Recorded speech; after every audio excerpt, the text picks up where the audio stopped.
ground assault or ground offensive that we've been hearing is imminent. It seems to have been delayed for at least a couple of days now. Do you think part of the reason is because the IDF or Israel does not want to risk being caught off guard in terms of having to potentially fight a two-front war? I mean, once they go in, if they're locked in and committed in Gaza, that leaves them very vulnerable up north at the Lebanon border against Hezbollah, no?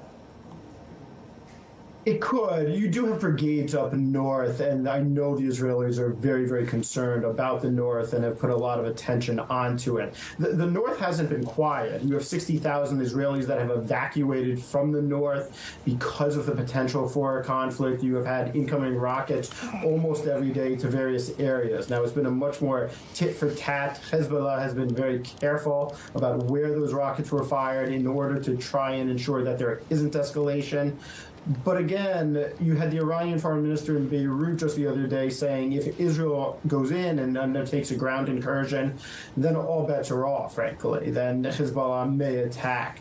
I think the potential for a multi-front war is exactly what the U.S. has been trying to avoid. It's using its own deterrence by putting in not one but two different aircraft carrier strike groups. But obviously, it's an incredible risk. And if Hezbollah does enter the conflict, it fundamentally changes the nature of it, because it's not just about Gaza. It's about a much better equipped, much more lethal enemy from Israel's perspective in the north that has ballistic missiles, anti-cruise ship missiles, suicide drones. It would fundamentally change the context and nature of the conflict we're going to see in the coming days. Jonathan, ceasefire prospects, are more urgent than ever before after the attack on the Al-Ahi hospital, or is it the case that Israel has crossed the Rubicon now and is more determined than ever before on pursuing a military solution?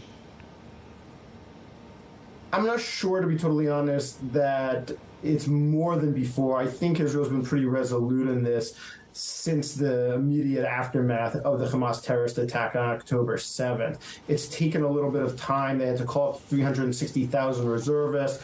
There was special operations that went into Gaza to undertake reconnaissance, intelligence gathering, which is obviously necessary for a ground incursion. It's also a very serious concern about the hostages and trying to figure out how it goes in without undermining the hostages' safety or seeing if hostage rescue operations are possible. But also Hamas, not long ago, it had leadership that said it has no intention of agreeing to a ceasefire or to a ground war right now.